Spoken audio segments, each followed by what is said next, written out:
এই রান্নাটা হয়ে গেলেই সবাইকে ডেকে খেতে বসিয়ে দেবা বৌমা। আচ্ছা মা, ঠিক আছে।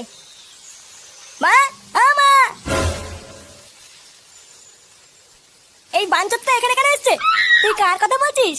এই যে মাসিমা, আমার কথা বলছি গো। আপনার ছেলেটা না খুব দুষ্টু, একটু ইয়ার কিউ বোঝে না বাবা গো বাবা। হ্যাঁ গো, তুমি আমার ভাইকে গালাগালি দিলে। বাড়াটা গালাগালি দেবো না তো কি দেবো?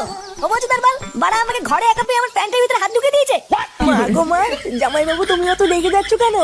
আমি তো তোমার শুধু একটু সাইজটা দেখছিলাম গো। সাইকেল ছিল হোম তার বাল, বাড়ি গিয়ে বাবার সাইজ দেখবি যা। কি সব উল্টো পাল্টা কথা বলছিস তুই? যা বলেছি ঠিকই বলেছি।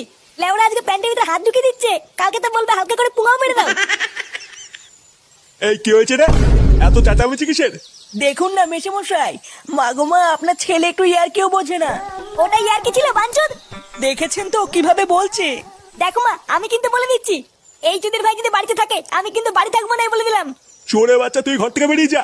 আমরা কোনো কাজকর্মের বেলায় নেই, কোনো রোজগার পাতি নেই, আবার বড় বড় কথা। ও বাড়া, মায়ের থেকে মাসির দরদ বেশি, তাই তো? বাড়া এখন তো দেখছি আমার থেকে এই বাড়িতে এই হোমোচোদার দাম বেশি। লেওরা যেদিন এই হোমোচোদাটা তোমার ধুতির ভিতরে হাত ঢুকিয়ে নেয়ানারি করবে সেদিন বুঝবা বালের এই বাড়িতে আমার কোনো দামই নেই।